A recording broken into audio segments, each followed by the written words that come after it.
Consent agenda. Any further discussion? Seeing none, all those in favor say aye. Aye. Any opposed? Any abstain? Motion passes. Moving on to public participation. Notice Education Association, do we have anything? Yes, so Patty's going to speak really quick, but I just want to introduce you to this year's NEA, one of our co-presidents, Nick Close. So he'll be taking over with, alongside Yvonne, who is coming to and Patty has a couple things to say. Have at it. All yours. All mine? All yours. I believe this year's negotiations has proven that there's a mutual respect between the board and the teachers that we negotiate. In negotiations, we're constantly asked though, how does this work in the budget? Where do you want me to cut this? What do you want me to do? You know, when we ask for things and we don't know. And one of the reasons we don't know, or one of the things we're asking for this year is a seat at the table, just in the discussion part of that. And I believe that we can find that answer by the board allowing that teacher to have a voice in the discussion. If teachers are given a voice in the discussion making, it will benefit all stakeholders. Also by allowing that teacher at the table, we're on the front line of what our students need. Sorry, that's why I start hyperventilate. Of what our students need and what their desires are, their interests. So we encourage you to let us have that. Thank you. Thank you very much. Mr. Chair, can I ask a question? No issue there. It's not typical in the Go right ahead. I just wanted Patty to tell me what she means by a seat at the table. So one part of the negotiations was we asked how to see it in the discussions.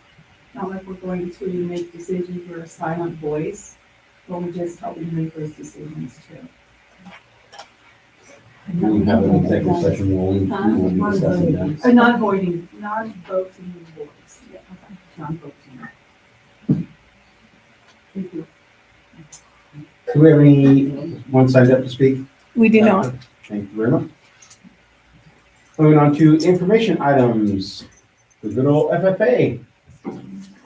Mr. Burke. Got some ladies that are going to present for you tonight. You've been listening to me all summer, so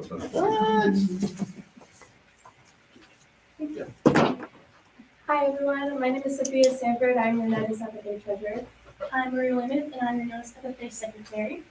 And for our August school board report, we have our American FFA degrees, which this is the highest degree you can get in FFA. And they will receive these degrees at our national convention held in Indianapolis. And this is the highest record of degrees we have had in recipients in 1 year, so this is pretty crazy. Last year we had Emma Sanford. This year we have Cody Askew, Kaden Clements, Julian Gallegos, and Jeff Whitman. Next up this year at the Canyon County Fair, we had 8 beef market exhibitors. This was myself, Kyla and Kelton Jensen, Nate and George Mitchell, Carly and Court Smith, and Amber Woodward. This year, us 8 exhibitors received the Hertzman Award, which is given out to the group with the best well-maintained area, the best well-kept animals, and the most competitive spirit and attitude. This award is given out and voted on by the beef superintendent and the ag advisors around Canyon County, and the vote was unanimous. This year we also had 1 goat showman, Bailey Robertson, 4 sheep showmen, Wendy Gallegos, Lauren Nelson, Adam Bitterman, and Wiley Kirk. We also had 2 swan showmen, who were Sophia Sanford and Kelly Joe. For our FFA raffle ticket drawing at the Idaho State Capitol, we got there and the only kids there was us, the Notice kids, and we got to meet with our governor, Brad Little. And this is new for our chapter because our kids received the opportunity to speak on the video, which is up there. And it was Carly and Abby who were speaking, and we got the chance to talk with our governor, and he drew the tickets for our raffle, and this got posted on Facebook, and we got to take photos with him. Am I sharing the video? Even now we're at the end of the week. They just got one more pool coming in. Okay. This year, our chapter also got to participate in the foundation golf tournament. The people there was myself, Kylan Jensen, Sophia Sanford, Wendell Gallegos, and Carly Smith. We helped the FFA Foundation set up the whole tournament. We prepped the golf carts for golfers. We set up the donation table. We helped set up all the food, and we set up the raffle table, and we had people speak at the raffle and hand out all the prizes. We also got to speak with big ag corporations like Simplot, Idaho Power, and numerous others. And overall, this was a really good experience for all of our chapter officers. On the back of the agenda, we have photos from the summer, which we had an incredibly busy summer, but it was super fun for the FFA chapter. I'm gonna follow up and just speak just real quickly because we're gonna show the video, but the golf tournament is. Capitol Building today in Boise to do the. Of Idaho Ag Corporations, and we're expanding that. We're bringing in construction companies. So there was 30 teams there, and these individuals, these girls did a fantastic job. They ran the entire award show for this golf tournament. They were doing raffle tickets. Kylan Jensen was on the mic. They were handing out stuff. It was like a well-oiled machine, and they just did an awesome job. We're gonna watch this video real quick. There was, when we went, we have a new executive director with the foundation. So we're used to having like 10, 15 students from several different schools. And so I kind of thought it was gonna do the same thing, show up on Capitol steps and we're it. And she's like, oh, and here's your speaking parts. And I'm like, you usually get those days ahead of time. So Abby and Carly just did a fantastic job on the cuff, ready to, the camera was on and they did a great job. So we'll go ahead and watch that real quick. Thanks, ladies. Hello, everyone. We're excited to be here at the Capitol Building today in Boise to do the 13th annual FFA Foundation Scholarship Raffle Drawing. And I want to thank everyone, our sponsors, our ticket buyers, and our ag teachers and our advisors and the students who sold the tickets for helping us out this year and played a huge part in the program. I have to say that the FFA Foundation has given away $34,000 in scholarships this year from last year's ticket sales. So this program is having a huge difference on our FFA students. I am honored here today to introduce our special guest, Governor Little. He's going to do our drawing for us today. I want to thank Sid. I think the very first tractor was a tractor that Sid remodeled for us. We started this proposal 13 years ago. And since then, as every good program, these students have gone out and done the work for FFA. Originally, it was almost all agriculture, but more and more FFA is about leadership. And we have 4 outstanding examples of what leadership means and these great teachers that help these kids learn those skills in rural Idaho. Congratulations to the foundation. Congratulations to everybody that's contributed to this auction and everything else that helps FFA. So, well, should we do a little barrel roll here? don't wear the tickets out. Okay. And I'm thinking you get it locked in. What's this price for? Which is this different? Which one? For our 4th prize, we have a barbecue package donated by Valley-Wide Cooperative. Lindsay Green from McCall, the Cascade School District. Congratulations. All right.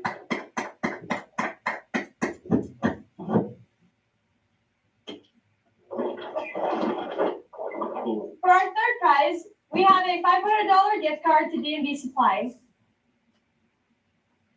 And 3rd prize is Chris Millen from Nampa, Idaho, and it was sold by McKinsey from Nampa. So congratulations and thank you, D&B.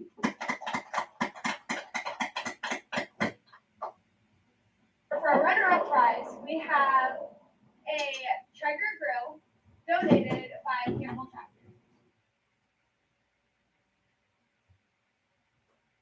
And Mark Ipson from Dingle, Idaho, was the proud winner. So that was Bear Lake chapter of FFA. So congratulations. And now, For our grand prize, we have a 2022 Yamaha Wolverine side-by-side. and there it is. Oh, let's go back this way. Put them back in order. They went the opposite direction. All right. Deep, dig deep. And the grand prize winner is Kathy Adams from Middleton, Idaho. Congratulations. Ridgeview FFA sold the ticket. And I do want to mention that the people that, FFA is a program that exists all year round, all over the state. They're dedicated workers.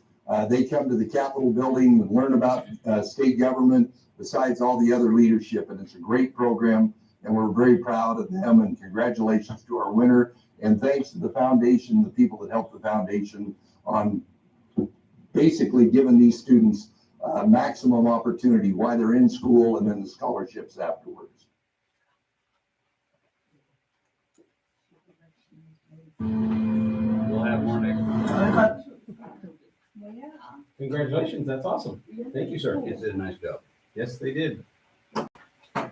Moving on to CASA minutes. I think there might be-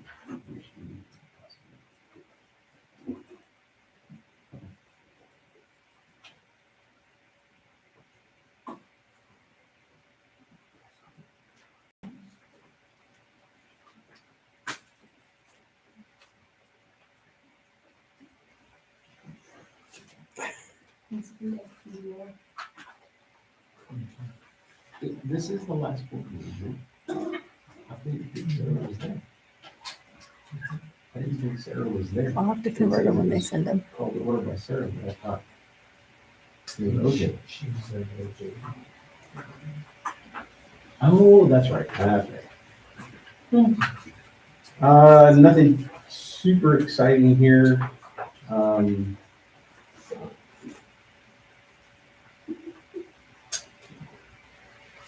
I don't know that. I couldn't think of anything that was. We did the handbooks. Yeah.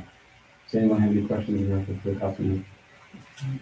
If not, we will move forward to grant coordinator report. Good evening. So, we actually submitted 2 Leading Idaho 2.0 grants. Mr. Barker submitted one last week to upgrade the electrical in the shop. And then we submitted a Leading Idaho grants CTE with the ETE cluster. We were actually, Ms. Wright, who's the ETE teacher, was encouraged by Justin Tate to apply. And so we submitted that today, and what that would do, that grant proposal is for 30 computers, so electrical work that needs to be done out in that classroom, and a screen printing machine, so then we could open up our own merchandise store. And so when we did some site visits, we saw at Ridgeview High School, there's all their own merch. And then they could also do business plans and invoicing, and we'll grow into that. And so this grant would help with that. So we'll find out those soon. Also tonight, I have requested for an action item, securing our future grant. We're requesting $40,000 with phase 1, $20,000 in both buildings, and that's to upgrade our surveillance. We discussed that at the last meeting. However, we do need board meeting minutes to show that being approved by the school board. And yeah, and then we were awarded a grant at Mr. Barker, Career Ready students through the council of $27,000. And so Barker was one of 2 sites to receive that grant funding. Yes, that's Critchfield's big $45 million budget. Yeah. And so there was 11 applications that round and 2 got approved. To support the welding program. Thanks for coming. And then I did attach the securing our grant application that shows the specifics that was discussed last night. Any other questions on that? That's our community schools, yeah, the Wittenberg Foundation grant is being submitted for to help support, I'm hoping, mobile health clinic / mental health support for our community schools framework.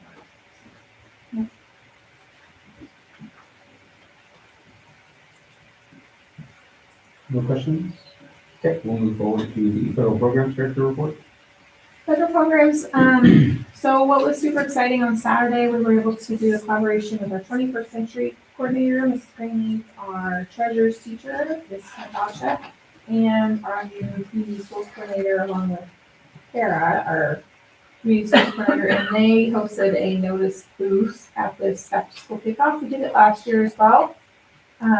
This year we were just a little bit more refined. We have prizes because we didn't have prizes last year when kids stopped by. And so it is a nice opportunity in the Caldwell area where families can walk around and visit different vendor booths and get supplies or Old Navy vouchers and different resources like that. So that was exciting to bring all our family engagement leaders and that. And then he's working with our new BL migrant liaisons, and so hopefully we'll get her trained up and ready. And yeah. Any questions with federal programs? We'll move forward to elementary principal report. Thank you, Mr. Chair. Attached, under this agenda item is a elementary achievement data slideshow. This is information that made available to you as in the board level about 2-3 weeks ago, just for your review, and we did go over it as an elementary staff last week. The key thing, as I talk with teachers about data, and particularly around early reading and elementary math scores, it's just a piece of the story of where our kids are at. And, oftentimes this is based on high stakes testing, kind of single snapshot through the ISAT or the IRI. And we know that our kids and their learning growth stories are much deeper than that. And so just want to remind the board again, you guys did some training earlier this summer around data, particularly around reading data. So I wanted to kind of share this with you. This is a foundational data that kind of feeds into our continuous improvement plan that I'll discuss a little bit later in the meeting as well. I think it's important to note a couple of things. When we look at overall proficiency scores, one kid in the Monona School District can equal, depending on the size of the grade level, anywhere from 6 to 7% to 12 or 13% proficient. So if one kid kind of doesn't do well, it can kind of change that. And so I think that it's important for us to look at where our kids start versus where our kids end up. And on page 3, you can look specifically at our fall proficiency to our spring proficiency numbers. I'm rather proud of that first grade number. In the fall assessment, they were only 16% proficient, and by the spring, they were at 45. So, yes, still below the state average, still lagging a little bit behind, but made up 29% increase there as well. And then the next slide, shows you as we drill a little bit deeper, right, where are areas where we're seeing huge gains in growth. This is specifically kindergarten. Looking at the work that we're doing around letter knowledge and phonemic awareness, we're seeing some big jumps there. But with vocabulary, we only saw a 2-point jump in vocabulary. And as we look at some of the data in our other areas, vocabulary is an area of emphasis as an elementary this year as to how do we broaden and enrich kids' vocabulary. We know that 20 minutes of reading a day makes a significant difference in the amount of vocabulary that kids are exposed to in the home setting. And for a child whose parents don't read to them every day, that's a significant barrier for them to overcome. And so we're working on implementing word walls at the elementary level, using bigger academic vocabulary with kids, kind of holding a higher standard there around vocabulary. So I'm interested in particular to see how that jumps. There's some other data in there that kind of gets a look at our math scores. We did have a meeting last week with the Boise State math team and the Regional Math Center on a pre-K through 12 discussion around math last week. It was It led to some really good discussions. But again, just I know that you wanted to share some data with you, and so just wanted to make available for you and then stand for any questions. Do I have any questions? If you're good, sir, we'll move on to the junior, senior high principal report. No, I do have. Oh, go ahead. I was just wondering because I'm always, it's really late. You know where you have to do that dyslexic training? So you think that'll help with the vocabulary? I think the short answer is yes. Anytime that we're intentional and focusing on that, we did provide dyslexia training district-wide last week, and it led to a lot of good discussions, different levels of discussion, I think, between elementary and secondary, a lot of really good conversations that I heard from secondary staff, but even more refined conversations for our elementary staff, particularly our pre-K through 2 band, who that foundation is so critical. And so I think that as we start looking at that picture and start realizing kind of the foundational blocks to that, that's important. I think our secondary teachers would probably agree with this. I'm not going to speak for them, but academic vocabulary in content areas at the secondary level is huge, right? And as special ed teacher, you know that some of the hardest classes for our kids are those science and social studies classes because those kids don't have that vocabulary foundation behind them. And so there was conversations that came out of that around roots and suffixes and prefixes and how to raise the level of accessibility for kids to not just deciphering, decoding, and encoding language. And so again, I'm just excited to see kind of where our professionals take it this year. I really expect some deep dialogue around that this year. Was that training with the secondary as well? Yes, it was. Yeah. And Including we were required to offer it for our certified teacher staff. We also included our professional staff as well. So it was a comprehensive dyslexia training, pre-K through 12. Yeah, I did it. Both, but so I was We thinking did that we about did the secondary. we did the 3-hour version, not the I full. did the- It was for credits, but so I was thinking that too, that would help with the vocabulary and breaking it up, just like what you said, suffix and prefix and root word. So, and in the secondary, like, if there's a science word that is like huge, breaking it up, they need to do the same thing or something like that. I was thinking that would help. Any other questions? Moving on to junior, senior high principal report. Yes, we were kind of teasing each other, like, we're exhausted, but we don't know what's in our reports. And so I did want to share with you our focus for the year. Quality instruction stayed the same, PBIS, stronger partnerships, but we did add preparing students for their future. And so that's just really making sure that we work as a 7-12 team to give those opportunities to our students and also kind of step up our rigor. So I'll give an example of we want our students to take chemistry, but they'd rather take PE or weights. And so Mr. Forrest and I are like, wait a minute, I need your brilliant brain in chemistry. Because some of our kids are on that track.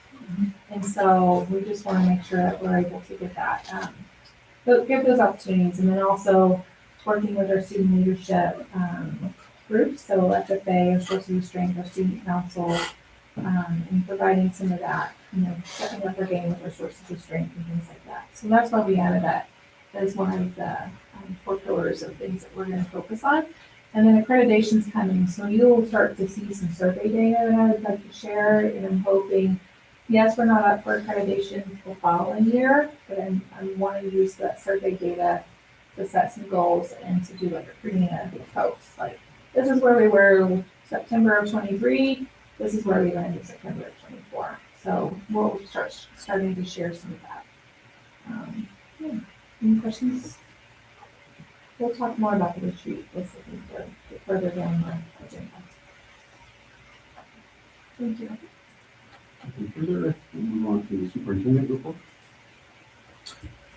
Yeah, if you checked, even this morning, there was not a superintendent report there. And most of that was contingent on, I wanted to make make sure I provided some accurate numbers around our enrollment and our ADA. The bulk part of my message as the superintendent will come later in the agenda around the proposed subdivision expansion. And so, just quickly here, we are still chasing, we have a handful of kids who are in the computer that we know aren't coming back yet, and still trying to get the appropriate withdrawal forms, but we are still up a little bit over what was originally budgeted, which is positive trend. However, with ADA funding, those are still wishy-washy projections until February. And so as we look at those, as flu season hits and some of those, kind of looks at that. So, right now, again, we're sitting as a district just over 95% average daily attendance.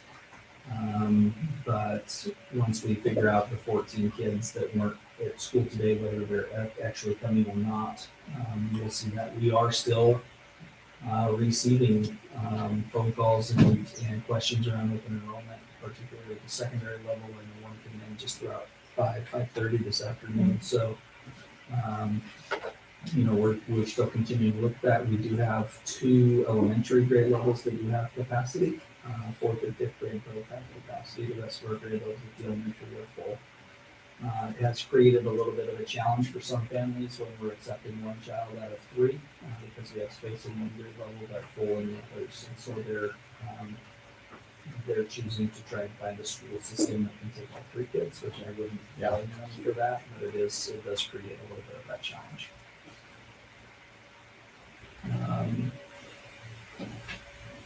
Any other questions around first day enrollment or average daily attendance? If we have any.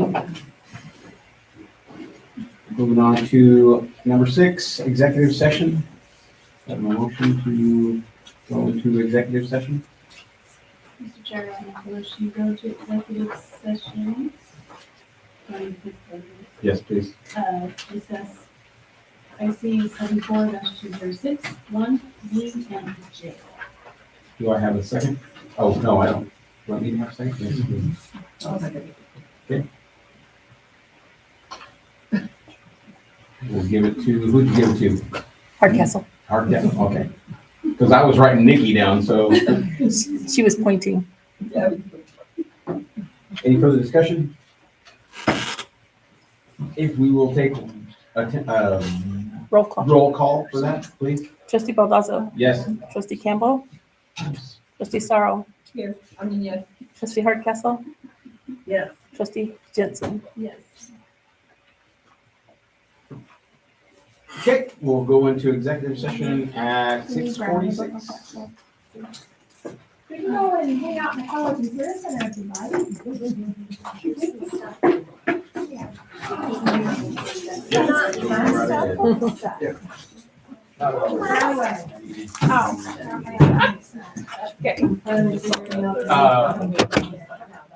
Oh, I know, it's too much. I'm like, I want to remove it. yeah, I'm like. Hold it down.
Ready?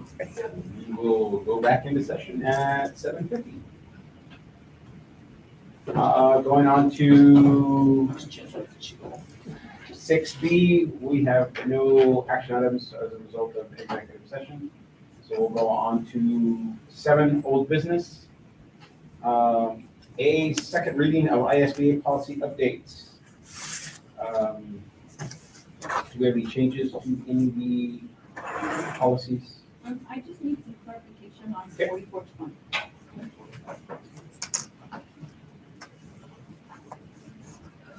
I'm not sure I read it.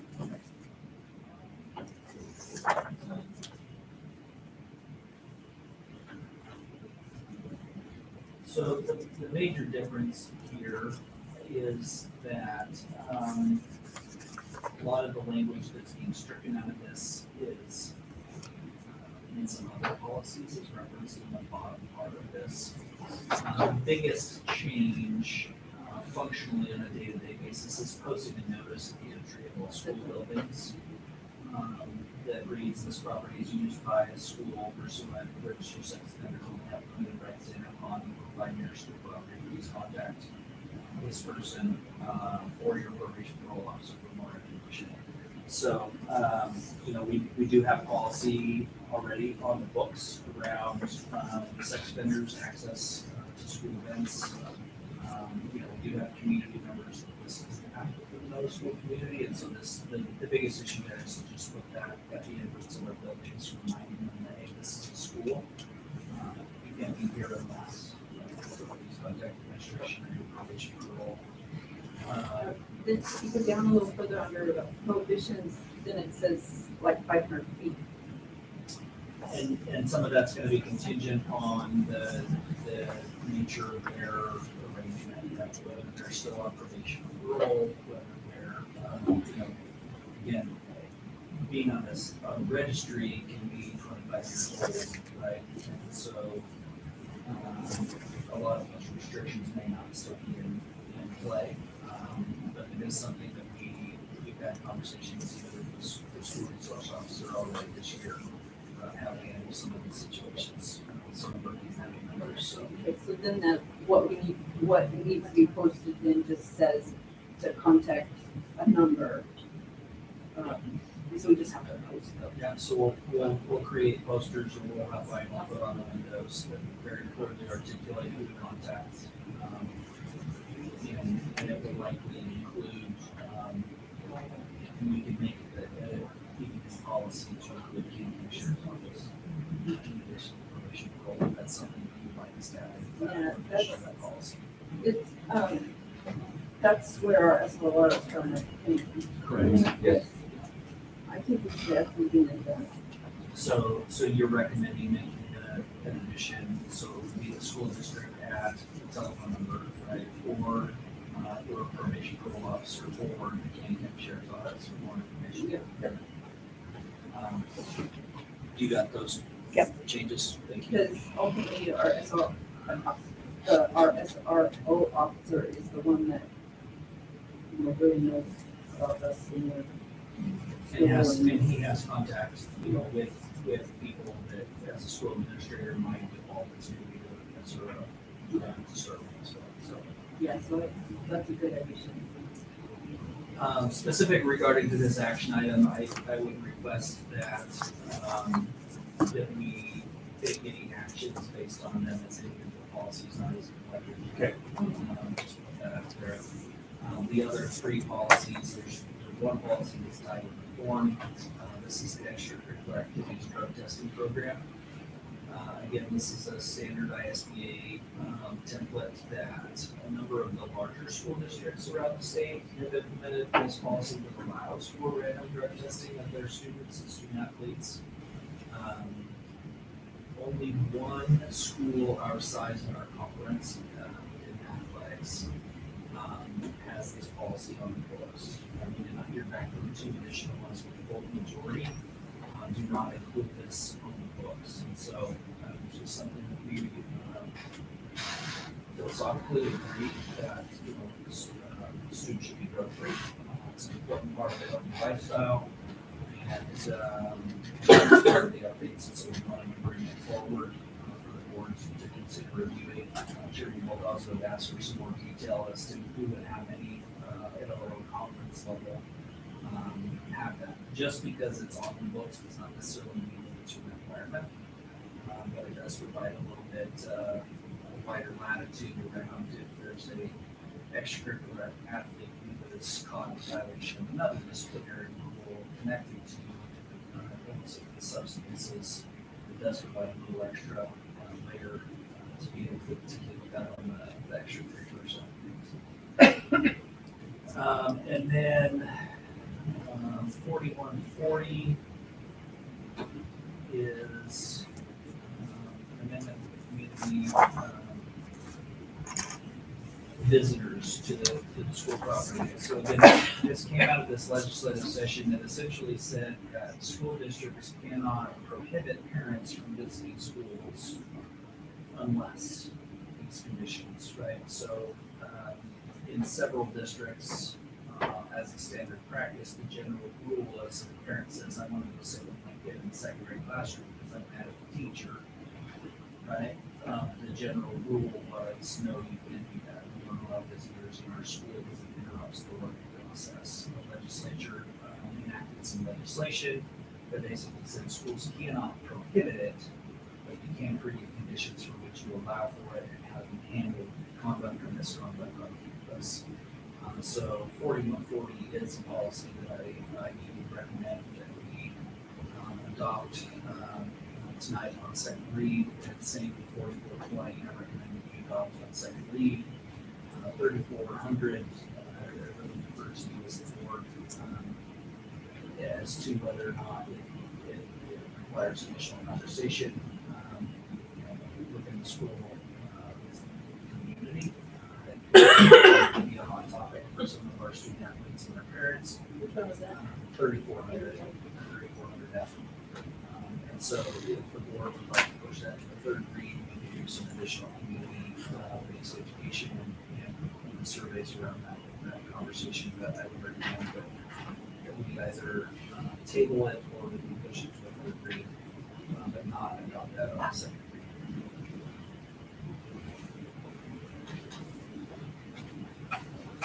Do I have a motion for policy number 3400?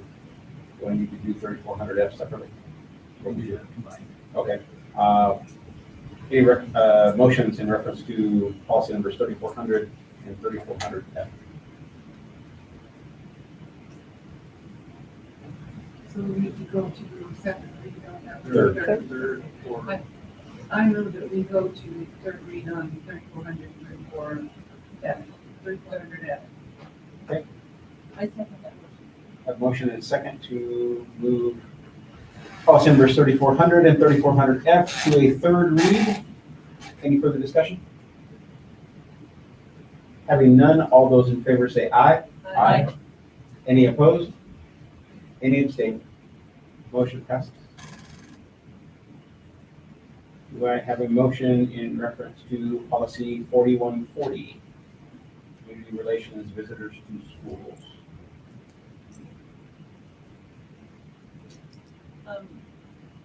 I make a motion that we approve 4140 as stated in this action item. Okay.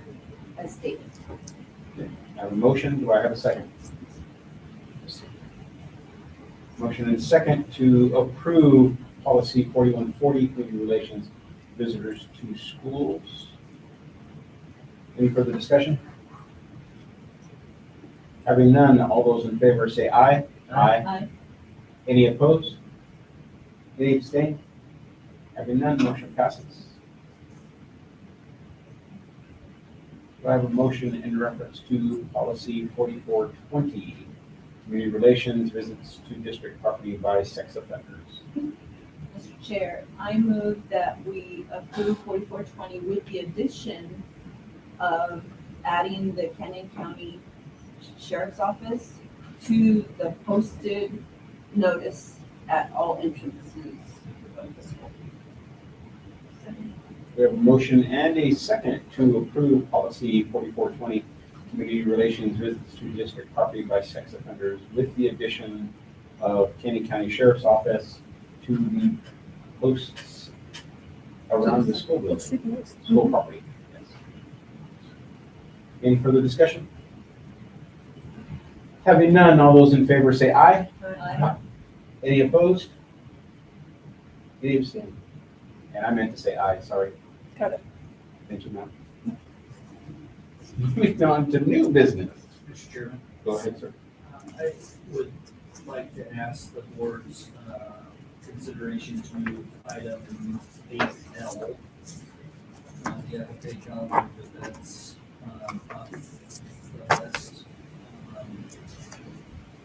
And also M further up the list for consideration. Just there's a couple of big presentations coming that I want to make sure that we forward people that are presenting on those topics an opportunity to go home after a long first day of school if they choose. Bless you. So with your approval, I'd like to just start with L instead of A. I am absolutely good with that. Sir, any problems with that, guys? Nope. Go ahead and move up to 8L, considering approving FFA calendar of events for out-of-state and or overnight travel. So every year, we bring several times over the course of the year, approvals for out-of-state and overnight travel for the FFA organization. That our intent, this is to bring those trips that we always go on, that we always know that we go on. We might not know which kids particularly right now are going on those trips, but these are routine trips that we always know that we're taking kids to nationals. We always know that we're taking kids to state. To bring those for the year, so that we can kind of take care of those big ones up front. So with that, I'll turn it over to Mr. Barker. So I see in your board packet, there's the chapter event schedule that has everything that we do throughout the entire year. Produce sale, pumpkin patch, the elementary, that's gonna happen on April 26th. If that's okay with you. And so in yellow highlights show those that are definite possibilities. State soils in early in October, you have to qualify at the region first. And just in the spirit of getting everything approved all at once, we can come right before the meeting of the trip and say, hey, here's the list of kids that are going. But I just like having everything done ahead of time, so in case I forget, oh no, it's out of date. So there's, like you said, the key ones, we always go to Twin, we always go to Moscow, National Convention, are the three big ones, and then should we qualify for state soils. The approximate price tag's about the same. We work very closely with our alumni to help offset those costs, and so I would ask your support of the approval of those overnight and out-of-state trips, and then you can have a exact copy. I've got the entire calendar listed there as a draft, and so it's Thank you, sir. Mr. Chair, Madam Sorrell. I move that we approve the highlighted overnight trips for FFA for the entire year, which is to include state soils and range, national FFA convention, state FFA leadership conference, and state CBEs in Moscow. Motion is second to approve FFA calendar events for out-of-state and or overnight travel to state soils, national FFA, state FFA, and state CBEs. Do we have any further discussion? Having none. All those in favor say aye. Aye. Any opposed? Any abstain? Motion. Should I be staying this since we are moving money? Not moving money yet, are we? It's on. It's Okay. on the I notes. would recommend it. Okay. Thank you, madam. Good job. Motion passes. Thank you. Thank you, sir. Have a good night. Mr. Chair, Yes, sir. moving on to the out-of-state overnight field trip request for the Student Leadership Conference, Student Leadership Retreat. She has slides, We have just the request, so I can speak about it at a high level. I don't know if anybody else. Okay. Okay, so, as part of our stronger, not stronger communities, as part of one of the grants that we applied for, it was a 2-year, $150,000 grant, so $75,000 per year, specifically focusing on empowering, students around social, emotional, mental health issues, and just strengthening the community. So one of the things that we conceptualized when we applied this, in addition to paying for things that we already use with our staff, like our Gaggle filters and our school pulse, and our sources of strength and some of those other pieces that we're working on, we conceptualized that coming up with a leadership retreat, student leadership retreat. And so that's what this came from. Our application included a request for $10,000 per year to host this retreat.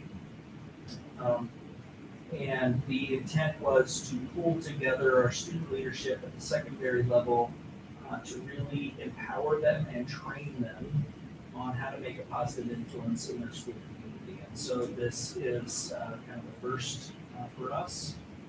We are looking at bringing in an outside speaker, facilitator to work with the kids. The groups involved are FFA leadership, student council leadership, sources of strength leadership, and potentially some other kids who just need an opportunity to lead that have not been given that opportunity. And so with that, I'll turn it over to, do you want to add anything else? I mean, you covered it pretty well. We are currently in the works with a retreat place up in Chalice.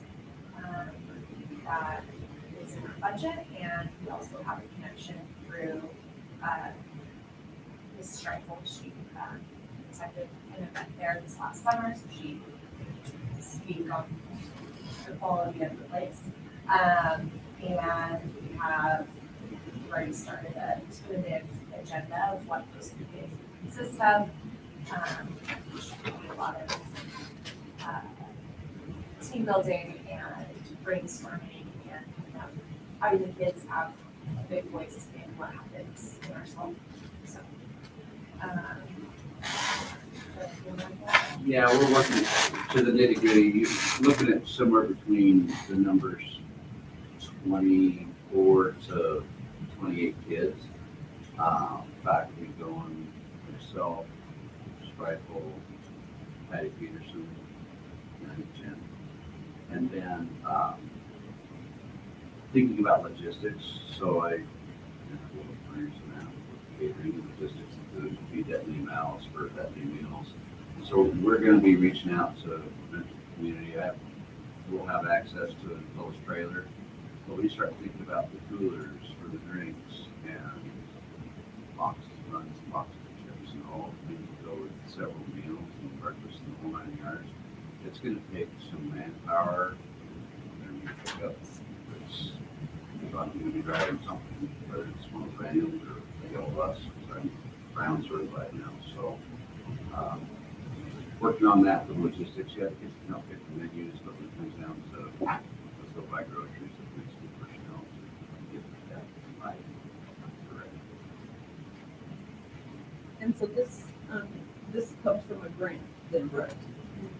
Yeah, and again, it's funded for 2 years. So it's one of the things that we want to make sure that we dream big, right? We have the opportunity to dream big, always in the back of my mind is sustainability, right? So, this is going to be an opportunity to get our kids out and do some things that our kids don't have access to in their personal life. It's something that we can promise for 2 years after that. We will still be pounding the pavement looking for additional funding to continue it moving forward because we believe in that. And or having to look potentially to scale back for sustainability reasons. So, again, I'm these guys, I don't feel bad, but this was my idea. I'm like, we're shooting for the stars. What do you think about a leadership retreat? And then we got it. And now these guys have to figure out how to feed 30 people somewhere in the middle of the mountains without a grocery store. So, I'm good, I'm just gonna need some pickups, so. Gotcha. I get that. Any issues with the dates? Because it is Tuesday, Wednesday, Thursday. My understanding, we're not able to make this an after school. It's Monday, Tuesday, Wednesday. So we've had conversations at the leadership level, between myself and Jen, about which staff will be gone. We do have some commitment from a couple of subs to ensure that the classes are covered from behind.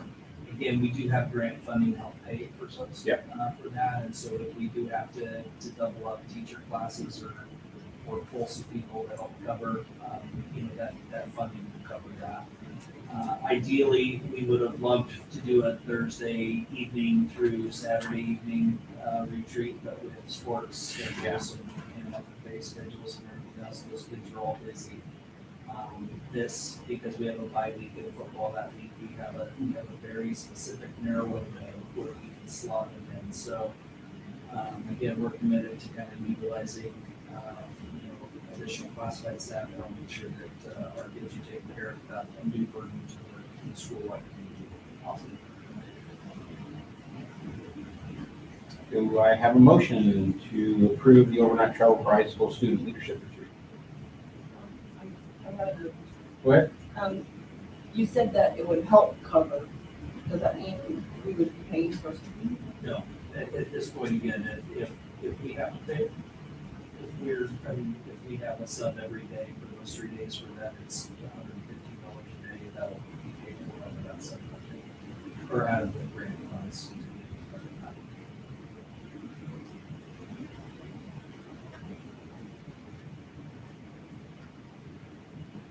Okay, so I make a motion to approve the potential leadership conference or leadership trip on October 10th through 3rd, October 3rd through October 5th to Chalice, Idaho, to Living Waters. I have a motion and a second to approve the overnight travel for high school student leadership retreat on October 3rd through October 5th, hopefully in Chalice, Idaho. Any further discussion? Just that, I would like to hear more about it as it gets closer. And you just kind of tell us about how it's going, meeting all over people, and that kind of thing. We do have a meeting prior to, that we can potentially ask kids to do a presentation about what they're anticipating. So a lot of the programming will be directed by the adults as we're facilitating it as well. But we'll make sure for sure that upon return, we get a full report from the kids. Any further discussion? Having none, all those in favor say aye. Aye. Any opposed? Any abstained? Motion passes. Have a good night, sir. Thank you.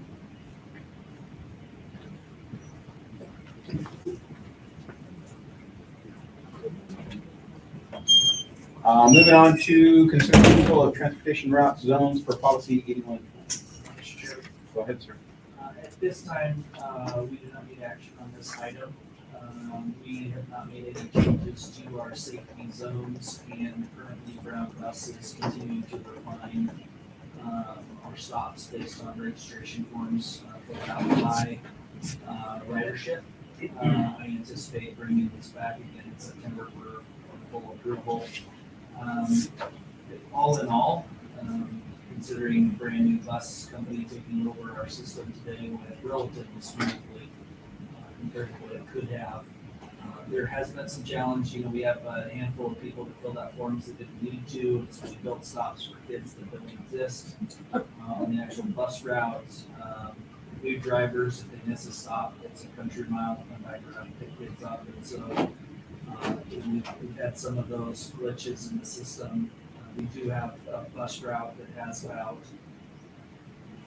an hour and 40-minute ride for kids, which is not acceptable. And so as we kind of fine tune, refine that down, we're working with Ground Bus on how to improve that, schedule and assign it. But we'll have a full list for approval. Thank you, sir. Moving on to 8B, discuss trustee elections for Zone 2 and 4. So on this note, it's been public knowledge that Zone 2 and Zone 4 are up for election, November election.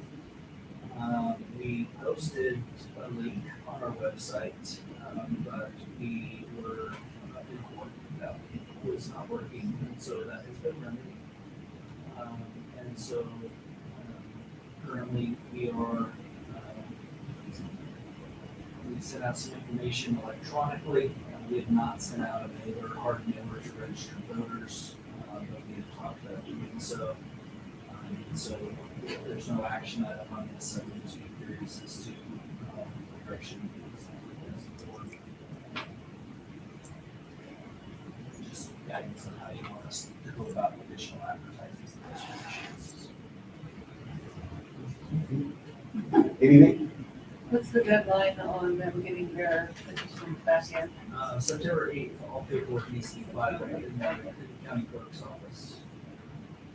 So there's, we've got 3 weeks essentially for people to pull the paperwork to get the certification and submit their application. On the plus side, the legislation about having to declare a political party didn't pass last year, so we don't have to declare a political party for other school board right now, so. Any additional questions on that topic? Take that as a no. We do have zone maps on our website. They're not great. They're not great. So I'm working on trying to figure out how to improve the visual maps on there. The legal descriptions of the zones are very clearly articulated. If you could get out a map and draw your own, following turn by turn, corner by corner. But if anybody's interested in this, from Zone 2 or Zone 4, and this is more for the audience on YouTube right now. Please reach out with any questions. If we do not have anyone run from that zone, there is a way for us to open it up to representatives from any zone. And the school board would determine, based on kind of an interview and the selection process, an ad hoc person to serve from another zone to represent that zone. So hoping we don't get to that point, but if we don't have anybody in the zone, there is procedure to move forward with that. Okay. Any further discussion from anyone? Okay, we'll move forward to 8C, growth analysis and projections of the Lemp Manor impact. So this is a rather involved presentation. I've spent a considerable amount of time this summer doing analysis around our current capacities based on the 10-year plan that was presented by Dr. Boucher to the school board last spring, in addition to actual kind of clarification of that based on our actual use of facilities. The Lemp Manor project, for those that are not familiar, is the three-phased subdivision project immediately kitty corner from the cafeteria. So everything from Purple Sage and Notice Road all the way to the Greenwood subdivision and around all of the other properties here in the corner of Conway and Purple Sage, with over 200 homes projected in that phase. 94 of them are in the first phase, which is projected to be in the first 3 years. And so there's been a hotly debated topic in the community. I attended a community town hall open meeting in July, packed out the community center. Very loud, adamant voices against, very loud, adamant voices for. It's been a very hotly contested discussion. Currently, the city council has not made a decision on this project. There is a continuance of that open meeting set for the 28th of August at the community center. I have been led to believe that they might make a decision at that meeting, but maybe not. And so this presentation that I'm about to give is specific to that single subdivision. This time last year, there was discussion about the Southwood Acres subdivision, which was at the corner of Third and Jasper, down on the other side of town, which was roughly another 130, 140 homes. Right now, that has kind of been, the city's not even entertaining that prospect right now, but there's discussion that the county commissioners may take that up and they may approve a subdivision outside of city limits, as well, depending on the developer's plans around water, sewage type issues. So, Do you think, just one more question, as I'm looking at the zoning map, that's zone 5, right? The Left Manor subdivision, I believe, is on 5, correct? So, welcome to you. So, again, this is a rather involved presentation. There are a lot of numbers. There are some charts. It's very challenging to kind of put all of this together, and so I hope that I can bring some clarity to it. This is the historical district enrollment going back to 2012. And you can see the plus minus percentage over that time. And really, collectively as a district, we've actually seen a decrease in enrollment again at 1.8. You can see, you can pick up trends along the way around kind of the old school, new school, COVID. Probably the most significant kind of double whammy that the district has hit is that in addition to COVID and the Notice School District's policies around opening around COVID, coinciding with Middleton's decision to go to a 4-day school week, a significant number of families in district have left to go to Middleton, and a significant number of Middleton families who came here for the 4-day school week went back to Middleton. And so you can kind of see realistically, we see these ebbs and flows and these ups and downs as a district, but we're really seeing kind of a steady zero growth trend in the Notice School District. Again, knowing what we know about our community, around our economic standing, around our access to groceries, some of those types, that's not surprising, but that won't stay that way forever. You can see here, again, this is just kind of the chart of the historical district enrollment to see kind of the up and flow. You can see that we're trending downward, right? And that even still kind of holds true right now based on kind of where our current numbers are. We're floating right around that low 300 number for this school year. And so a single subdivision coming in is big, but we don't also have to factor a normal annual projection of 5% regular growth plus a subdivision, right? So we can really specifically look at the Left Manor subdivision as its direct impact on the district. But once one subdivision gets approved, the lid's gonna blow off, right? So we've just gotta be prepared for that. So as I go through this is solely based on the one subdivision. Any projections about the acceleration or the ramping up of that growth will come with approvals of others.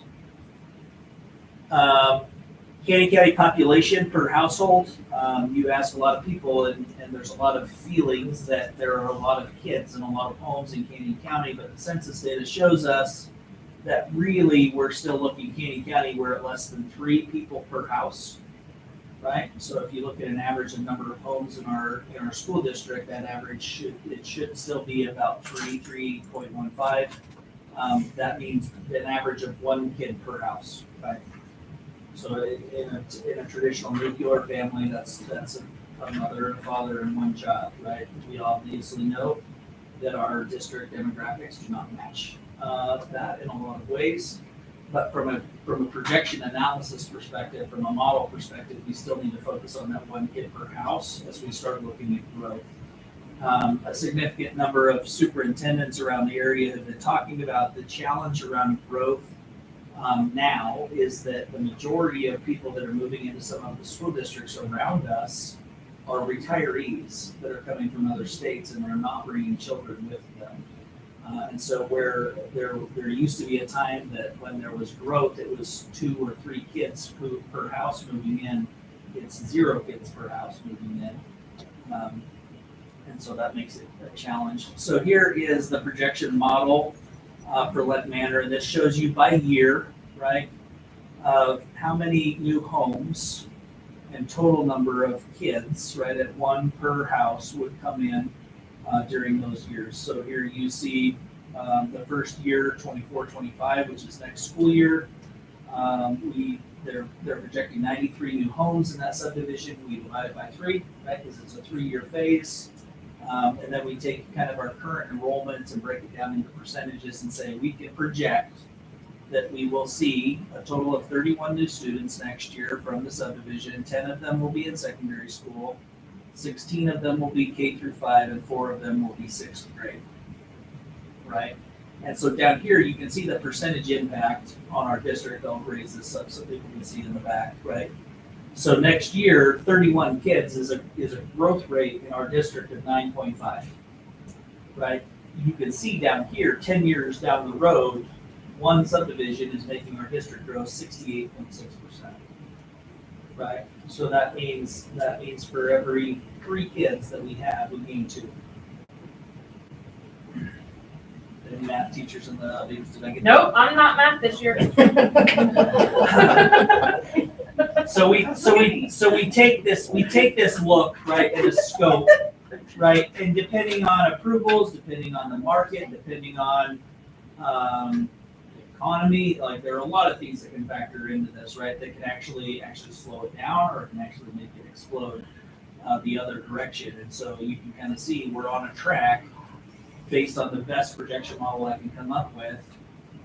Is where we're going. So if you look at our building capacities, and again, these are based off of current facility alignments based on projection models that were part of the 10-year plan that Dr. Boucher did last year. So that's what he does for a living. That's what we paid him to do.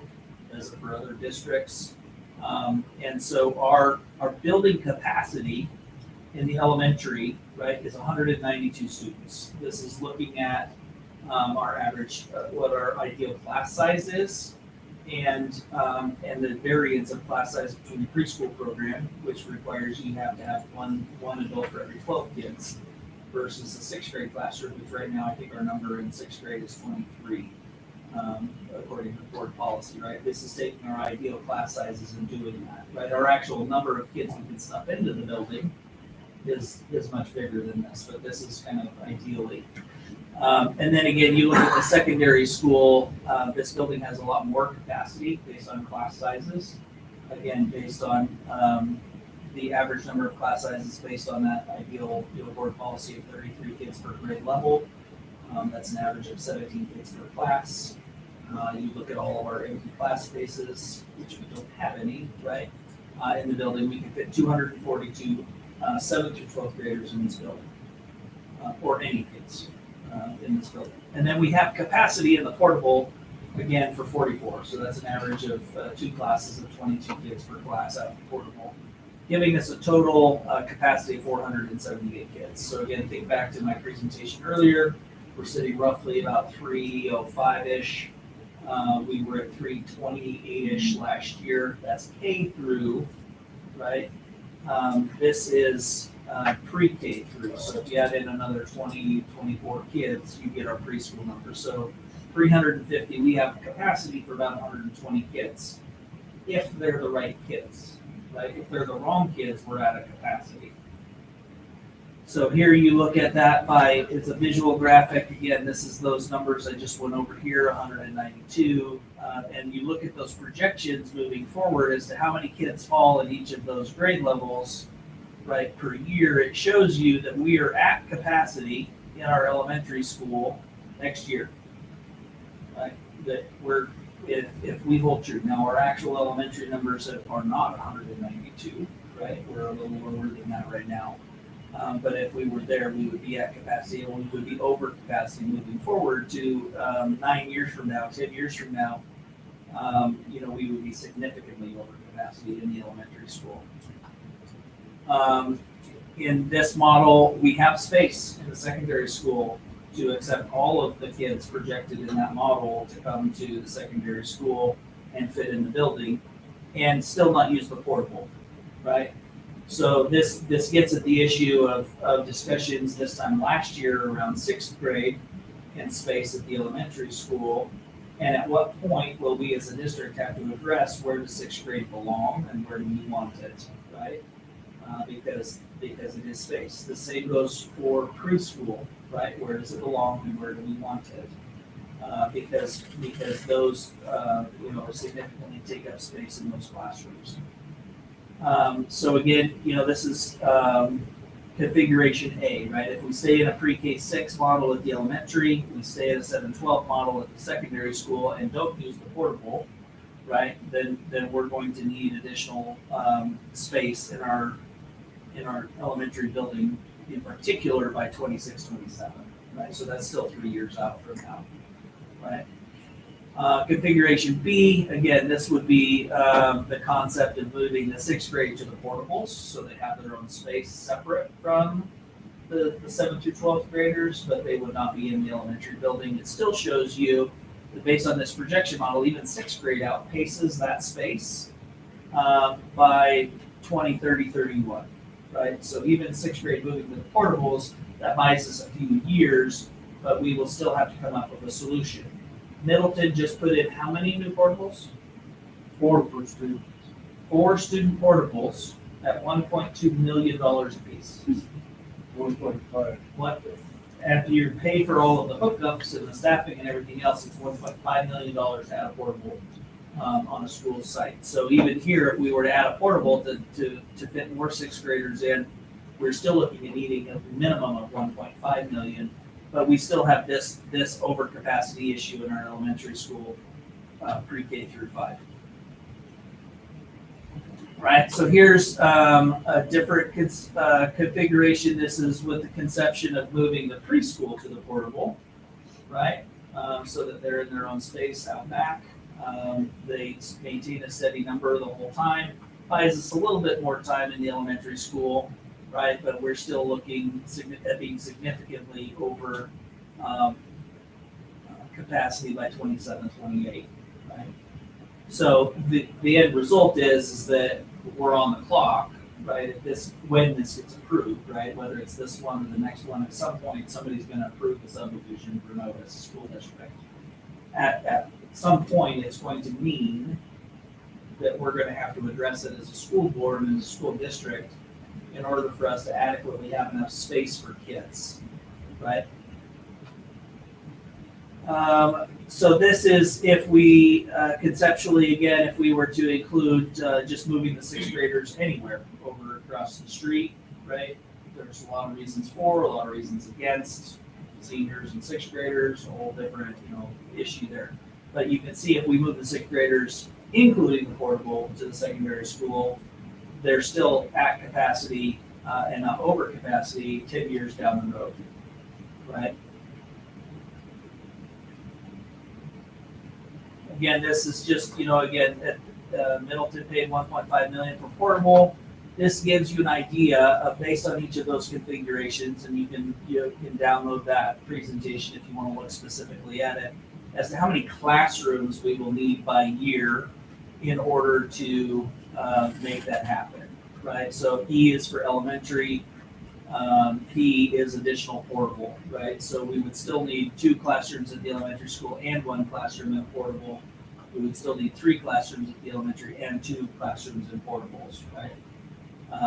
So just again, as you look at it, and numbers start to glaze, right? So it's gonna take time to kind of read through this and decipher this. This is a standard portable setup, 2 classrooms with 88 bathrooms in each one. Similar-ish to the portable that we currently have out there. But you're looking at classroom square footage on this model is 606 square feet. Right? That's about a 20 by 30 room, right? Plus the bathrooms. As a general rule, some districts, their minimum standard for elementary sized classrooms is 900 square feet. Right. Additional factors to consider. Currently, we are offering food and lunch service pre-K through 12 in a single cafeteria. Right. Our kindergarten through second graders start lunch at 10:45 in the morning. Our high schoolers finish lunch at 12:35 in the afternoon. Right. So even if we don't have a classroom issue, if we add all of these in, we're going to have a feeding issue. Right, so we will have to conceptualize additional cafeteria space, additional food service space, and even with the proposed expansion of the current facilities that I'll get to here shortly, in about 2029, 2030, we're going to need an extra cafeteria kitchen. Right, so it goes beyond just classroom space. It goes to how do we feed kids. Again, this is projections based on the single subdivision. Any other subdivision added to it, it's just going to accelerate that rate. Anticipate a need for a new high school facility. So again, this model took us out through 32, 33, right? Anticipate based on that growth trajectory, we'll still need an additional high school between 34, 35, and 36, 37, right? Depending on how fast that growth comes. That would essentially turn us into a 3-school district, an elementary, a middle school, and a high school. So that. Additionally, anytime you have new growth, you need furniture, right? You need curriculum, you need textbooks. And the money that you get per pupil from the State Department does not cover that additional expense. Local school district has gone through a significant amount of growth in CUNA. They have estimated that for every new roof that they build in their district, it costs them about $8,000 to outfit the school, right? So with new furniture, with new textbooks, with all of those components that are not necessarily factored into the per pupil funding that we get from the state. As many of you board members know, we are not allowed to levy impact fees against development as school districts in the state of Idaho, right? A lot of other states, anytime a new development comes in, they have to cut a check to the school district, and this is specifically what that's for, right? Is that impact of the growth in the area is beyond just the building. There are also other impacts. We are fortunate-ish right now. I think we have enough seats for every kid in the district right now. I haven't heard that we were looking for desks today. That's not always the case, right? And the longer they go, the more brittle they become, and you just have to start replacing them as you go anyway.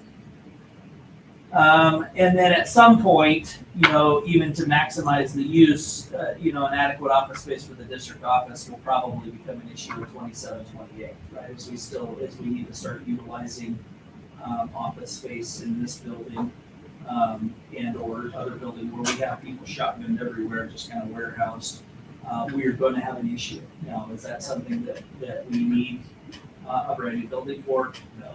Right? Did I include it here just so you knew where it would fit? Absolutely. So here are the big numbers, right? And these are the numbers with all people's minds, right? Yeah. Is that you're looking potentially at an expansion of our elementary school as early as 27, 28.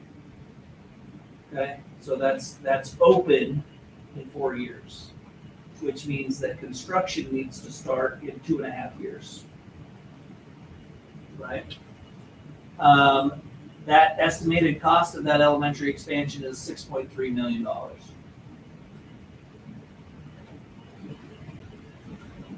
Or we can shift gears and instead of expanding the current building, we can buy portables and do a temporary solution.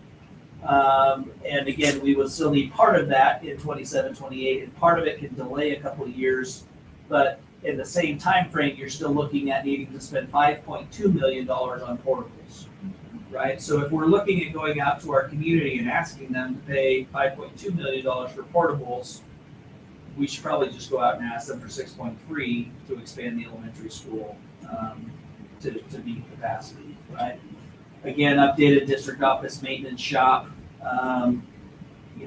We're looking at just that space out there to provide enough space and office space for the operation side of school at 1.75 million. A new cafeteria for the secondary school, again, will roughly be needed in the 29-30 school year at 4.8 million. And then the new high school facility and the expansion of our athletic fields and our CTE facilities. Again, looking at 34, 35 at roughly an additional 23.5 million. The new high school facility, and I'll show you some graphics here shortly, would attach onto the cafeteria and kitchen that's being built, right? So the cafeteria kitchen would be phase 1, the additional high school would be phase 2 on that.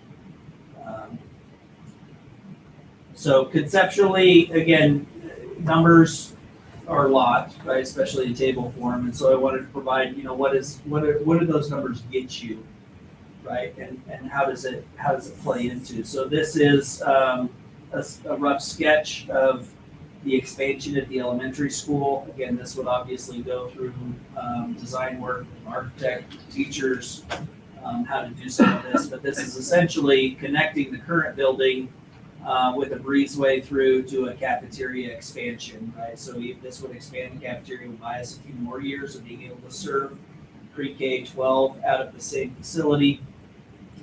A new music room with additional storage in that wing as well, converting the current music room and the current kindergarten room into the pre-K wing, which attaches to this parcel here, which is where we've got the preschool playground. Additional kitchen expansion, and again, this was part of the Benetton projection in the old gym project that was presented last year about expanding that kitchen out, right? So in addition to additional seating space for the cafeteria, additional kitchen expansion, right? So that there's more room, more for warmers and cookers and upgraded dishwasher in the kitchen there. And then back here, this is again on the west side of our campus. There would be a fire lane here in our fence. So this would turn a corner, and we would add 1, 2, 3, 4, 5, 6, 7 additional classrooms, additional office space, for counselor and special education, in order to get them in that space. So again, this is that $6.3 million. This is how we get to that number. This is roughly 15,800 additional square feet. The current price right now, Valley View and Middleton both ran their bonds with a projection construction cost of about $350 per square foot, right? Both of those bonds failed. QNUT is projecting that when they run theirs next year, it's going to be at $400 per square foot. If we're waiting 2.5 years to run ours, that could be $450, it could be $475, and the market could go the other way, and that number could come down, right? But if the market goes the other way, asking the community to put up $6.3 million is still going to be an issue for us to overcome. This builds us, again, at the elementary school, the original capacity was 192. This actually gives us an additional capacity of roughly 140 additional students, right? So that's a very sizable number of kids adding to our capacity. So this is an aerial view, kind of showing what it would look like from the air. Again, this is the connected wing to the current cafeteria. This is the new classroom wing in the back. This shows you kind of the enclosed preschool area here. And then that's what that looks like, right? Took it a step further, just, to, again, zoom in on it. These are those expansion areas, just so that we look at it. Again, just reiterated some of the number of what the square footage and how it breaks down to between classrooms and storage versus kitchen, to give you a look at that. And then this is the big picture, right? And again, this is all subject to, architecture, design, and county commissioner approvals. And this doesn't factor how many parking spaces we have to have for how many kids go here, because they always tell you you need 1,000 parking spaces for 25 kids. This is a concept of what our campus could look like without any acquisition of additional property. So we own this cornfield here to the north.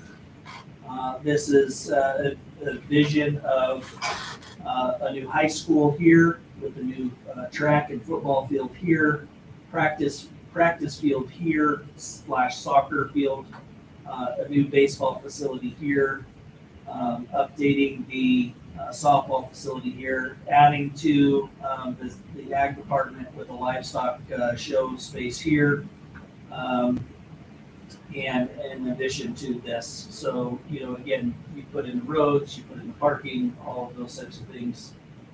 Again, this is potentially what our campus could look like without having to require additional property. Nowhere in this have we talked about the need that at some point we're going to have to buy additional property, right? And as a board, we've talked potentially about this piece of property here. There's 3.5 acres here that would actually connect back to this corner of our property. It's on sale right now for about $350,000 that we don't have. But you can see that could make a significant impact. And/or we're going to need 10, 15 acres, probably 15 acres, potentially for a new elementary school, 15 or 20 years down the road as well. So as we start looking at when the growth hits, we have to be in a position where we can do that. So when we come back up here to these numbers, right, some of this factor is additional money for property acquisition, right? So if we know that we're going to be, build a new high school here, all of a sudden we're going to be short. We're going to use all the space we have, right? Another 5 or 10 years after that, we're going to need an elementary school, right? Do we purchase the land here when we make this ask, or do we roll the dice that there'll be somewhere where we can put the school available for sale in a few years when we get to that point? So a lot of factors at play. Again, this is the best guesstimate that I can give you in my professional, unprofessional community growth model, right? So, I've spent a lot of time kind of going through all of this, provide some guidance. There are other factors at play around the subdivision is that right now, again, our safety zones for our busing literally only include the houses that are immediately touching the property. The minute that subdivision goes in and there's a sidewalk down there, all of the kids from Notice, this side of the highway, will not have a bus. They will be required to walk to school. Those of you that have young children know that will never happen. All of those kindergarten parents will drive their kids the half mile to school, which increases the traffic at this intersection, it increases the traffic in our parking lots. So there's that cascading effect there too. On top of the fact that we get funded based on the number of kids that ride our buses. Less kids riding our bus mean it could be a wash coming out of that as well. But so a lot of information that I'd be happy to try and answer any questions you might have.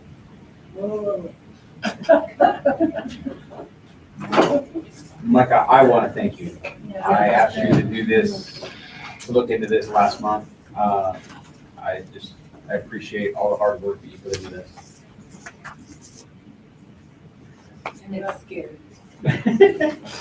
This was my fear, is that we'd all be shocked about this, which I am.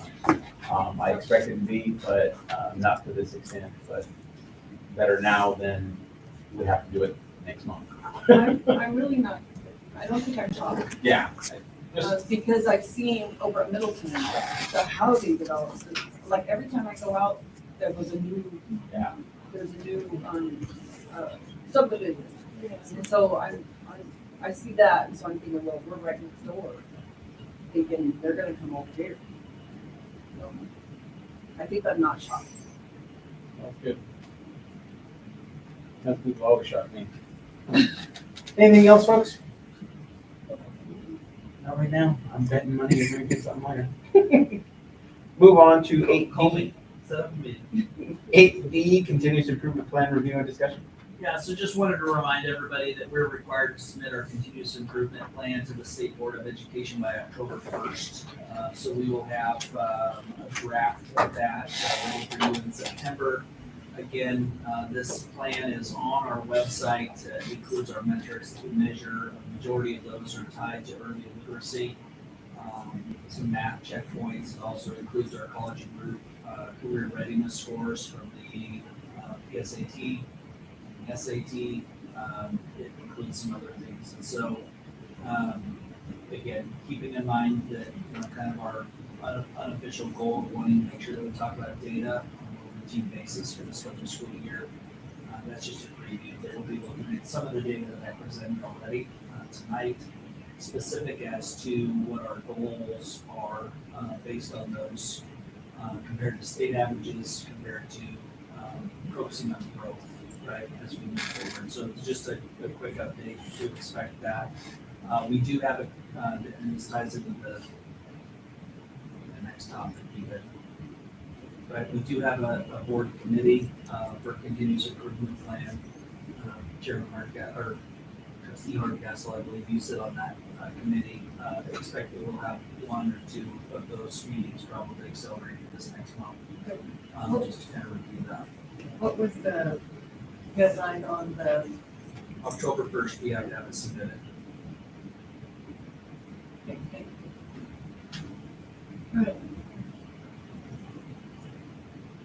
Any other questions, concerns? Okay. Moving on to eight E, discuss board committees. I'm not sure that we adequately updated this document, or we maybe have an outdated document. Trustee Jensen, which you're on the calendar committee now, correct? And you're still on continuous improvement. So that was selected at your annual meeting in January. We just want to take this opportunity kind of midstream as we start another school year to give you guys an opportunity to decide if you want to stick with the committees that you're on, if you want to shuffle up and deal. So, calendar set for 2 more years, so it might not be a lot of work there. But you're more than welcome. Again, as a general rule, 2 board members can be anywhere they want. And so, if it's, Trustee Jensen, if you wanted to pop in on a couple or more than one, please feel free to do so. And so we have the curriculum committee. This is with Trustee Sorrell as the board representative. Again, a key push for this committee is the discussion about math curriculum adoption that we began last year. We want to finalize that work.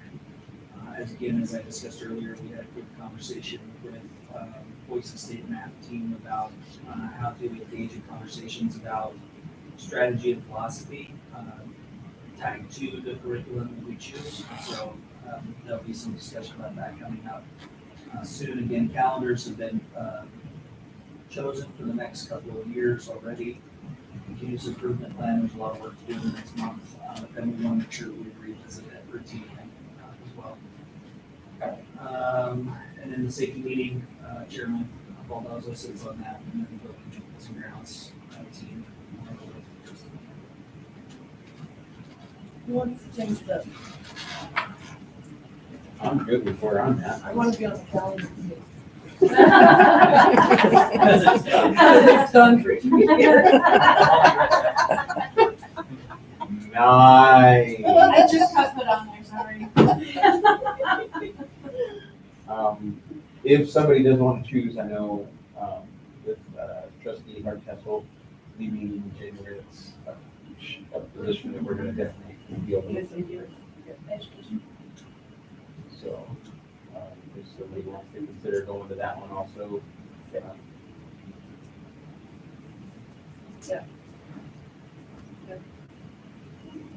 I still feel like curriculum is best for me because. like, Yeah, I would agree, I but do again, too. if, Yeah. if it's not something you wanna do, don't hesitate to move.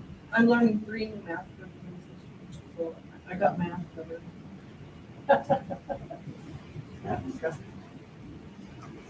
Anybody else? Some knowledge of it, I guess. I think we're all in positions that. Will you that all guys feel- let me know when you're on the regardless, like, so that pop in? Yeah, I'll make sure that Mike, to the safety or To to any of them? Yeah. Curriculum is before. Just having this print out the like we did before. Yeah. Print it out each one. Yeah. If you would send that to everyone, I'd appreciate that. Thank you, Madam Clerk. Any other discussion on that?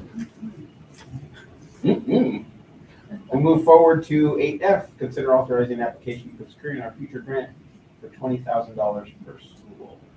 Yeah, so Ms. Wright discussed this briefly.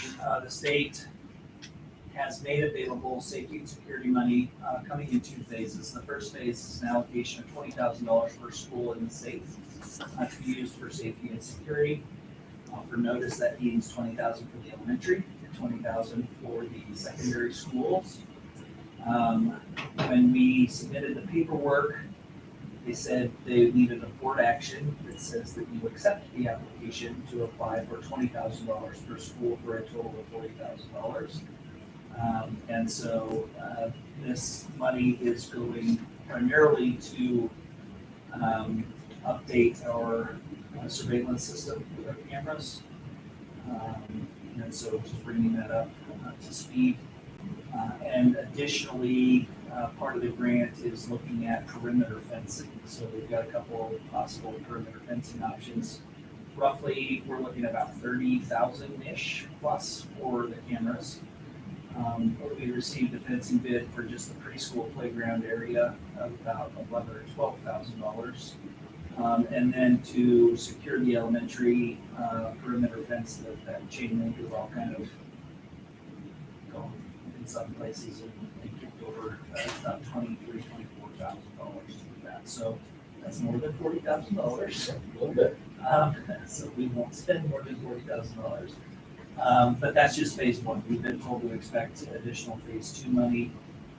And so as that application comes in, we'll be working with the safety committee, we'll be working with the maintenance and facilities committee as to, what are the areas we really need to work on. Double entry foyer for the secondary school. How do we improve the traffic flow of the office at the secondary school to not have a blind spot around the corner. There are a variety of those things to look at. So we just need board action tonight, approving the application for $40,000 for the stronger securing our future grant. $20,000 per school, just as it's written. Do I have a motion to authorize the application for securing our future grant for $20,000 per school? I move that we approve the application for securing our future grant for $20,000 per school for the safety and security program. I said that. We have a motion and a second to approve the authorization for the application for securing our future grant for $20,000 per school. Any further discussion? Having none, all those in favor say aye. Aye. Any opposed? Any abstain? Motion passes. Moving on to 8G, consider approving 2023-2024 substitute handbook.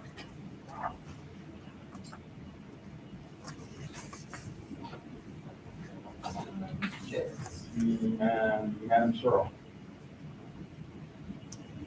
I move that we approve the substitute handbook for 2023-2024 as written with the changes in red.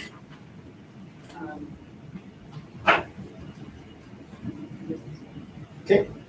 Have a motion to approve the 2023-2024 substitute handbook with the changes that were posted. Motion is second. Do we have any further discussion?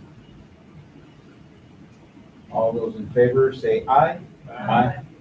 Any opposed? Any abstain? Motion's passed. Moving on to 8H. Consider authorizing signatories on bank accounts. I would assume that that would be all of us now? It's specifically listed here. The ones that are on there. Yeah.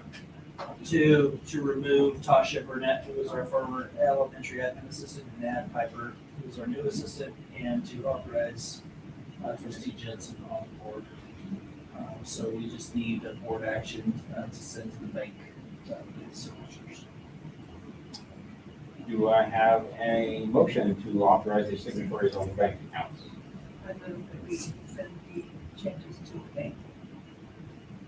Second motion.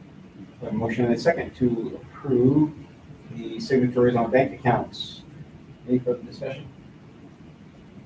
Having none, all those in favor say aye. Aye.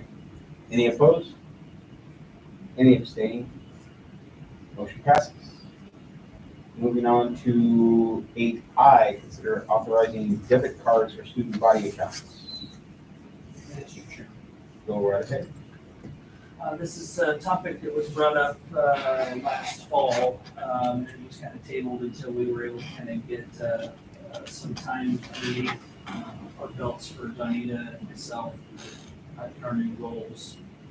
So we are asking, we've been in conversation with Capital Educators Credit Union.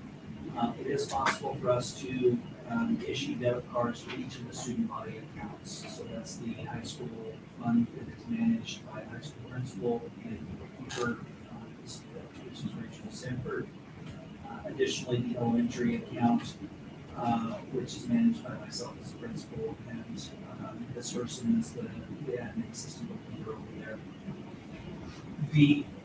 And we have started, going back to last fall, there was a big discussion as to how much money existed in those accounts. We've reported those. We made sure that we've updated those for you guys on board in your financial reports every month over the last year, so you can clearly see how much money is in the basketball account versus the chess club or the garden club, right? So the rationale behind asking for this is that our current system of spending money out of those ASB accounts is extremely cumbersome. So in a 21st century digital age, in order for us to use a card, we only have cards available at the district level, and that's the district money. And so a teacher will fill out a form and they will send it to their principal, and they will say, can I use my classroom funds that come out of the elementary account? Can I use my elementary funds to buy this for my classroom? And I assign yes, you can, not to exceed this amount of dollars. That teacher then takes that form and goes to Donita, and Donita will either give them the credit card to go purchase it, or will sit with them, get that credit card, and type in a credit card number for an online subscription for a website, say. And then Donita has to issue an invoice to the elementary school for that purchase, because we spent district funds off the credit card that needs reimbursed, so we have to issue an invoice to the elementary school. Then the elementary school then has to write a check to Donita, that then Donita has to take that check to the bank to deposit. And so it's just, we have a lot of overlap in our system. There have been concerns raised in the past around how do you maintain control of those debit cards so that we're not using them. We still fully intend to utilize our system of controls in place that either Donita and or the building principal maintain access to those cards. That they still have to fill out that first piece of paperwork that says this is what I want. I'm not going to spend more than this amount of money. Our intent right now is to run everything as credit, not as debit. There are reasons for that at the bank level, right? Like if it's debit, it's gone. Right? If it's credit, they can still kind of go back on the back end and put a hold on it. But still maintaining the debit PIN number so that when we need groceries, we can go to Winco. Because Winco is so much cheaper than where we buy new groceries. even than Costco. And so we're just asking your guys' approval to help us streamline our financial issues to help the teachers get what they need. Homecoming week is horrible because the district cards are everywhere.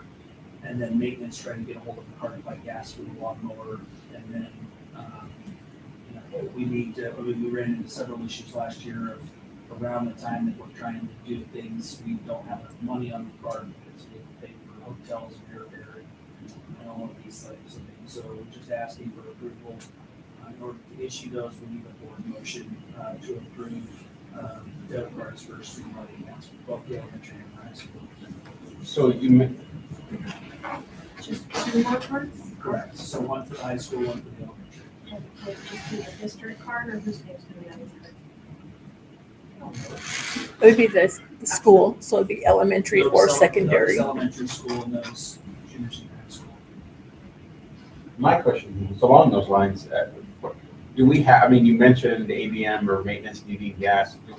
Are there anybody else that needs a card that we potentially may need to approve or? No, I don't want to create any more. So Okay. these are specifically tied to separate accounts. Yes. So this is a separate bank account the high school manages. This is a separate bank account the elementary school manages. So we have separate signatories on those accounts.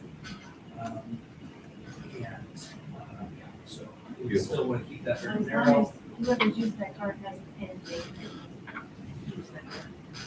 They should be able to run it as crediting without that. But and realistically, it's just something that we'll keep in mind. We don't want everybody to have to pin. We're not gonna put a pin on a sticker. Right, to go hit the ATM, right? Because that's the big concern around the pin on the debit cards. You can go to the ATM and pull cash, and that's not allowed by our policies.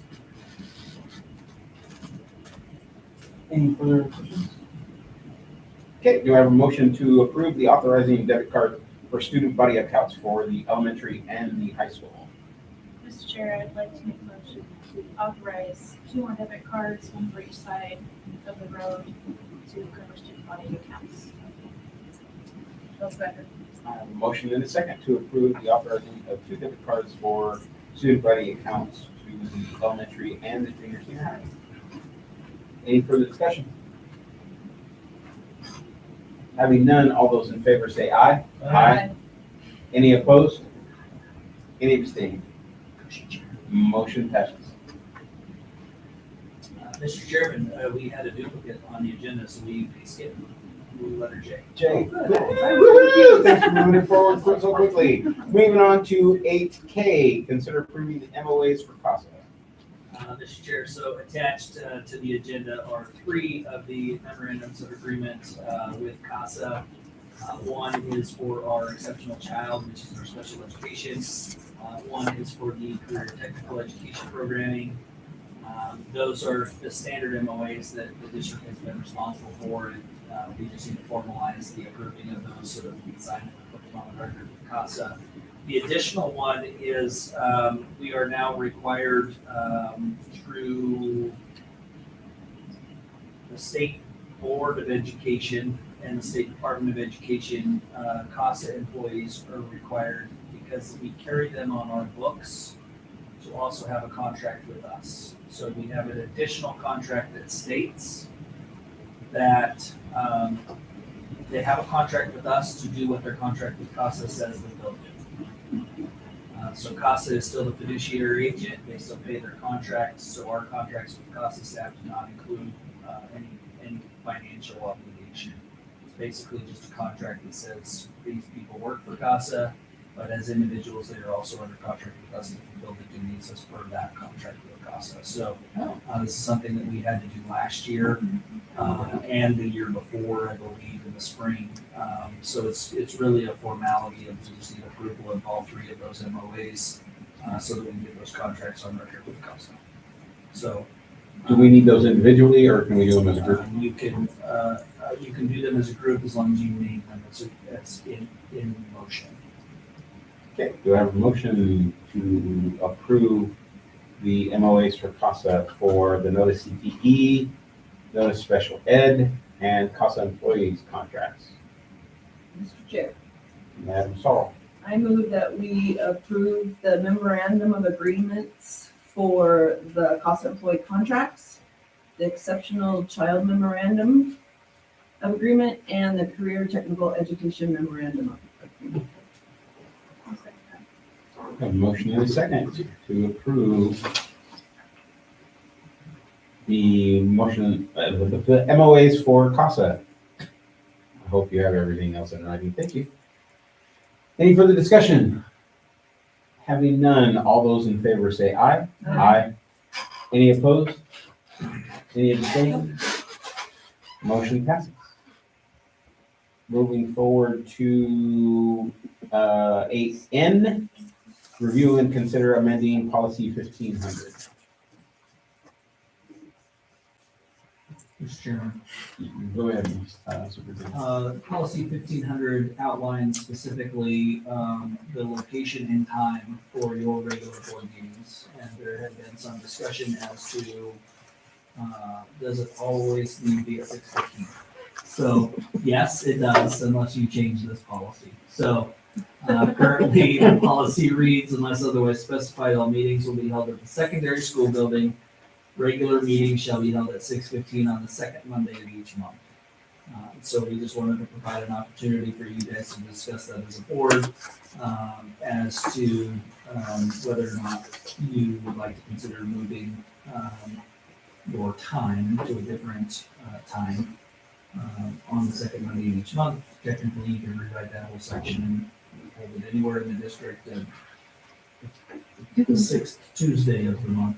Didn't that come because we were considering the possibility of having the summer month meetings at an earlier time? Yes. And leave the winter months like it is? Am I correct? Yes. Yeah, that you still have the option to change in through board action your upcoming meeting. Right. It's just that there was a lot of discussion. We had a couple of meetings where we were able to start earlier and be done significantly earlier, especially on packed agendas like tonight. And again, it has been raised by members of the board about the concern about public participation. If we go too early, people are still at work.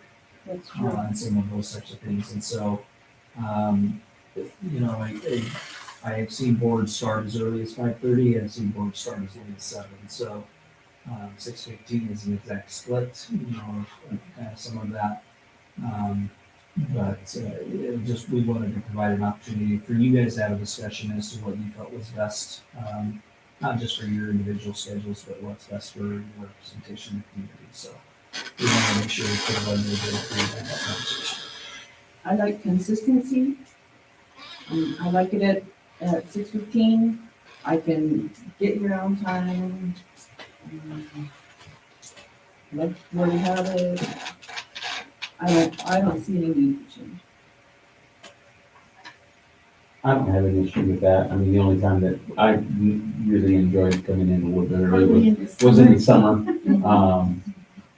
But again, we can change that individually month at a time. And so if that's something that we want to consider at the time.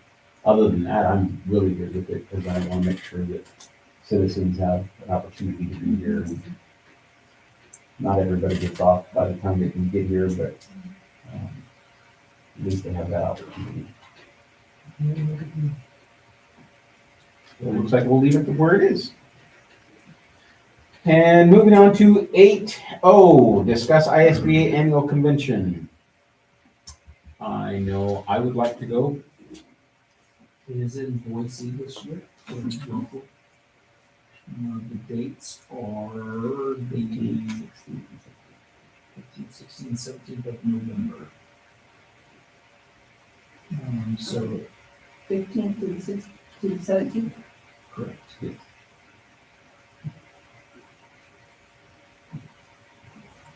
I would highly encourage anybody who has not been able to attend the ISBA convention to work to try to make it happen with your personal schedules. I know that that's a lot of time.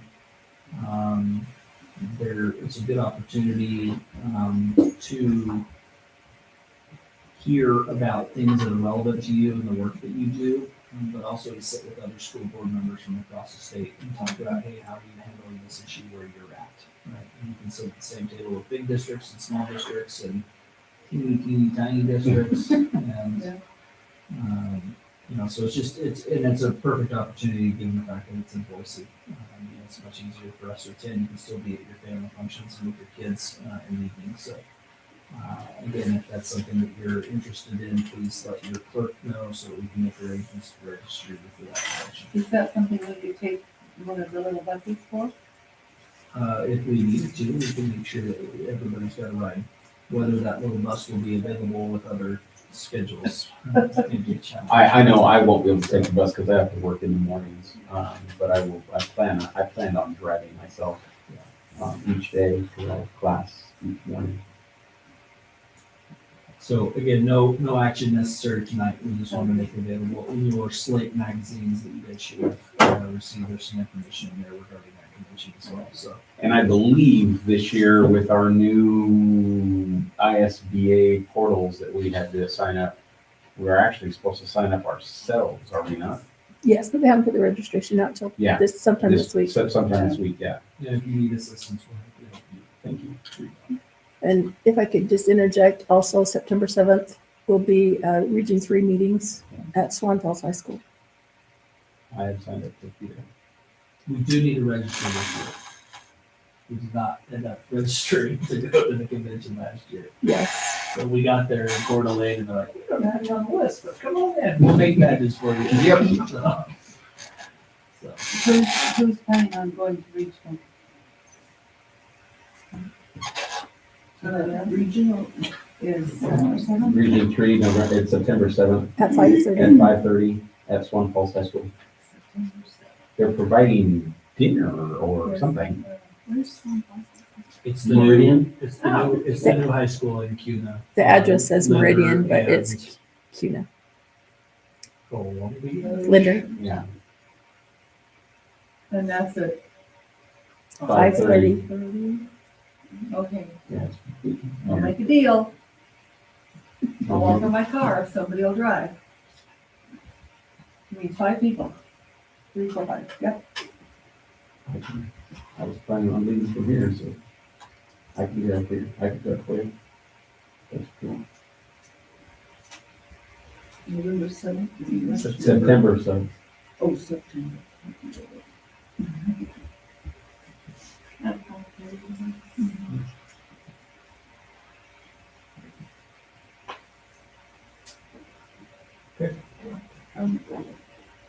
Can you send those dates to me via email?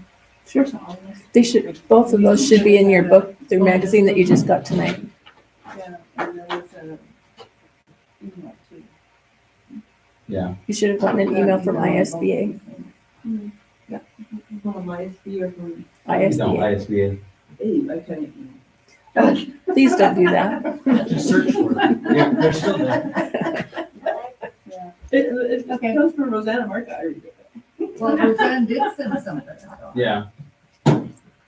Okay, moving forward to conclusion, 9A, board request for district administration. Do we have anything? Just like, No, No? The only thing I have is some additional information regarding policy 3400. Oh. The community, some community feedback on that policy, so we'll work with the athletic department to make that known at some of the sporting events between now and the next board meeting. Okay. To get some feedback from our community. Okay, going to 9B, anything from you all that you would like brought up at the next board meeting? No.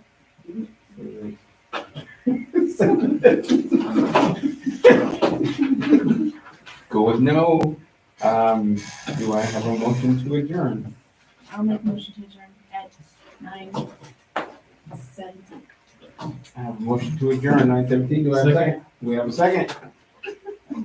All those in favor say aye. Aye. Do we get a check signed? Yeah, No, Checks are signed. I have things for the chairman to sign though. Yes, ma'am. We are adjourned. It's not really good.